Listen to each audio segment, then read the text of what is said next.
All right, here we go. We are into Standard 5. We're going to talk about the status and impact of global trade on regional civilizations of the world after 1500. So, from about the 1500s to the 1800s, Muslim rulers controlled and governed much of the Middle East, North Africa, and India.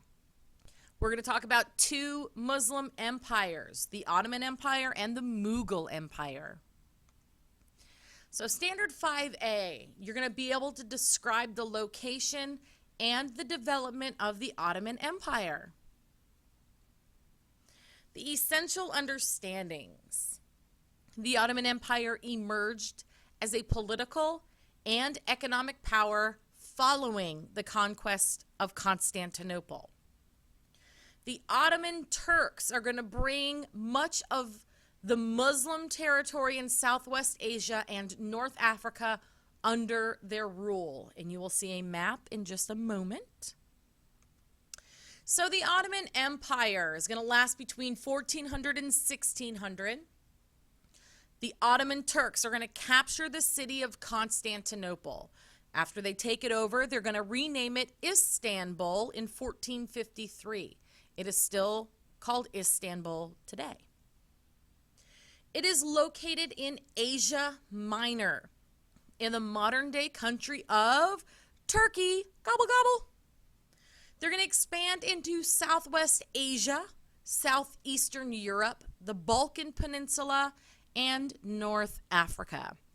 So here's a map of the Ottoman Empire. So here's the Mediterranean Sea. We know this is a Mediterranean Sea because we have here Italy, which is shaped like a boot. And we know it jets down into the Mediterranean Sea. So the Ottoman Empire is all of this colored territory right around here. It circles the Black Sea.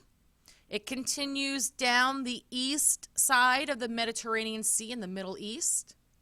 And then it swings back in the northern part of Africa along that southern part of the Mediterranean Sea. So it kind of makes like a backwards C around the Mediterranean Sea. All right. So conquering Constantinople, Mehmed II, he was able to take the city of Constantinople by using 26-foot-long cannons, so really long cannons. And those long cannons were able to fire 1,200-pound boulders at the city walls. Ginormous. Also, Mehmed II was able to bring his ships into the harbor that surrounds Constantinople. He did so by dragging these ships over land. It's not much land he had to drag it over, but still, him and his men drag ships over land. Mehmed II and his men, they were able to surround the city of Constantinople. And after 7 weeks, they were able to break down the walls. They entered the city of Constantinople and conquered it, took it over. That's when they're going to rename it Istanbul.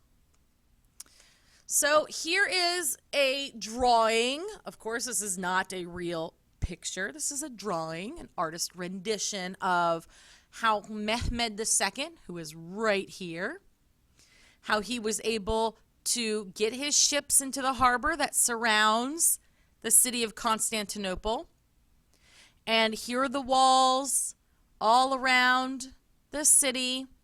And him and his men were able to take it over and conquer it within that 7-week period of time. Pretty phenomenal. All right, another person you need to know about in the Ottoman Empire is Suleiman the Lawgiver. So his name is Suleiman. His nickname is the Lawgiver. He's going to rule the Ottoman Empire for about 46 years. And he is going to have a great reputation for being fair. He's going to develop a law code, hence the nickname the Lawgiver. And it is considered to be one of the greatest law codes of all time. It's going to include the following ideas. no imprisonment without a trial, and promotions are based on your ability, not wealth, which means you were able to get promoted based upon your work ethic, how well you do the job, not based upon how much money you could pay somebody to give you a promotion. So that was a fair deal. People loved Suleiman. So the social structure of the Ottoman Empire, because the Ottoman Empire is massive, it spans over the Europe, Asian, and African continents in that Asia Minor area. They needed to have an efficient government and social structure to run smoothly. So they're going to have about 20,000 slaves that are going to be owned by the Sultan. And they're going to be gained through what is called deveshirme. And that is a drafting of boys into the army from those conquered territories. The Sultan is going to train about 30,000 elite soldiers, and they're going to be known as janissaries. And these janissaries are going to be used to keep order and protect the empire. Most janissaries are Christian boys from these conquered territories, and it was considered an honor to be chosen as one of the Sultan's soldiers. This is a big slide, trade. So the people down in Richmond love to ask questions dealing with the Ottoman Empire and their items that they were known for trading with. So because the Ottoman Empire's location is along the Mediterranean Sea, it was made to be a center of trade between Asia and Europe. So remember back to Age of Exploration and Standard 4, where we had Portuguese and Spanish sailors try to find alternate routes to Asia. It was because they did not want to have to go through Italy and the Ottoman Empire to get these goods, because every time a good traded hand, it went up in price, taxes, you get the whole bit. What you need to know that the Ottoman Empire's items of trade are coffee and ceramics.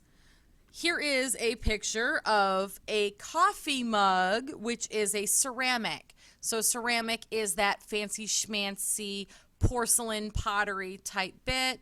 And coffee, we all know coffee as that awesome drink that a lot of you like to drink in the mornings to wake you up. So Ottomans are known for trade in coffee and ceramics. All right, so religion of the Ottoman Empire. The Sultan, he was Islamic, and according to Muslim law, all people should be allowed freedom of religion. They are going to be tolerant of other religions. The Islamic religion was a unifying force that accepted other religions. The Ottomans are going to grant this freedom of religion to Christians and Jews. They are also known as people of the book, and the book we are referring to is the Bible. All right, so the Ottoman Empire is no longer around. What caused their decline? What caused them to no longer be around? Many Ottoman rulers would end up killing or maiming their strongest brothers or sons to prevent them from trying to take power. So to maim somebody is to injure or disfigure them, maybe to cut off a hand or a foot, something to not make them fully able to rule. The last great Suleiman is going to die, and he's going to leave the power in the hands of a very weak sultan who was unable to rule effectively. They were not a good ruler, and you need a very strong and capable ruler because, again, the Ottoman Empire spans over that European, Asian, Northern African territory around the Mediterranean Sea. So you needed somebody who was capable. And unfortunately, the last sultan of the Ottoman Empire was not capable. So slowly, the Ottoman Empire is going to decline in power and is going to cease to exist. Okay, Standard 5A is done. Thank you very much. Flip class video out.